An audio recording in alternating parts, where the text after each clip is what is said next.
Did I? Oh, it's on, sorry. If you'll pull the microphone close to you, it works much better. Thank you for the opportunity to share my story with this committee and for bringing light to the crisis of abuse in amateur sports.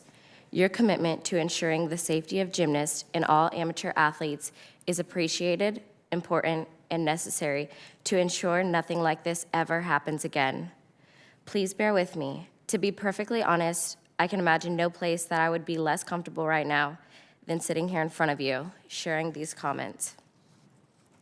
My name is Simone Biles, and I am a gymnast who has trained at the levels of the sport. As an elite gymnast, I have had the honor to represent the United States of America in multiple international competitions, including World Championships and the Olympic Games. Over the course of my gymnastics career, I have won 25 World Championship medals and 7 Olympic medals for Team USA. That record means so much to me, and I am proud of my representation of this nation through gymnastics. I am also a survivor of sexual abuse, and I believe without a doubt that the circumstances that led to my abuse and allowed it to continue are directly the result of the fact that the organizations created by Congress to oversee and protect me as an athlete, USA Gymnastics and the United States Olympic and Paralympic Committee failed to do their jobs. Nelson Mandela once said, there can be no keener revelation of a society's soul than the way in which it treats its children. It is the power of that statement that compels and empowers me to be here in front of you today.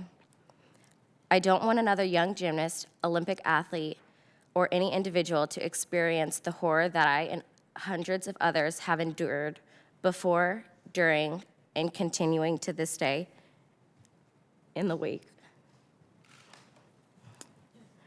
of the Larry Nassar abuse. To be clear, Take your time. To be clear, I blame Larry Nassar, and I also blame an entire system that enabled and perpetrated his abuse. USA Gymnastics and the United States Olympic and Paralympic Committee knew that I was abused by their official team doctor long before I was ever made aware of their knowledge.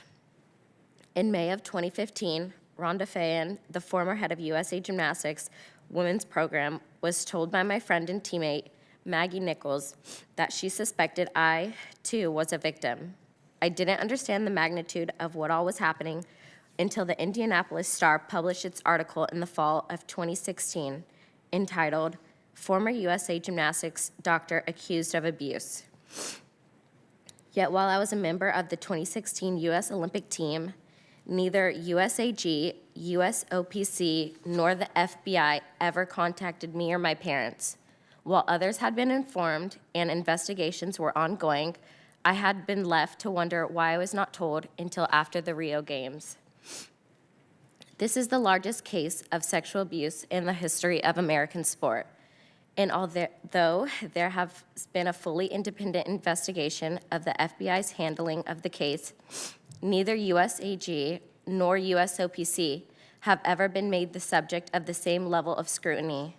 These are the entities entrusted with the protection of our sport and our athletes, and yet it feels like questions of responsibility and organizational failures remain unanswered. As you pursue the answers to those questions, I ask that your work be guided by the same question that Rachel Denhollander and many others have asked. How much is a little girl worth? I sit before you today to raise my voice so that no little girl must endure what I, the athletes at this table, and the countless others who needlessly suffered under Nassar's guise of medical treatment, which we continue to endure today. We suffered and continue to suffer because no one at FBI, USAG, or the USOPC did what was necessary to protect us.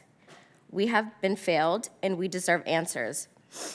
Nassar is where he belongs, but those who enabled him deserve to be held accountable. If they are not, I am convinced that this will continue to happen to others across Olympic sports. In reviewing the OIG's report, it truly feels like the FBI turned a blind eye to us and went out of its way to help protect USAG and USOPC. A message needs to be sent. If you allow a predator to harm children, the consequences will be swift and severe. Enough is enough. I will close with one final thought.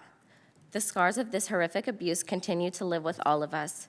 As the lone competitor in the recent Tokyo Games who is a survivor of this horror, I can assure you that the impacts of this man's abuse are not ever over or forgotten. The announcement in the spring of 2020 that the Tokyo Games were to be postponed for a year meant that I would be going to the gym, to training, to therapy, living daily among the reminders of this story for another 365 days. As I have stated in the past, one thing that helped me push each and every day was the goal of not allowing this crisis to be ignored. I worked incredibly hard to make sure that my presence could maintain a connection between the failures and the competition at Tokyo 2020. That has proven to be exceptionally difficult burden for me to carry, particularly when required to travel to Tokyo without the support of any of my family.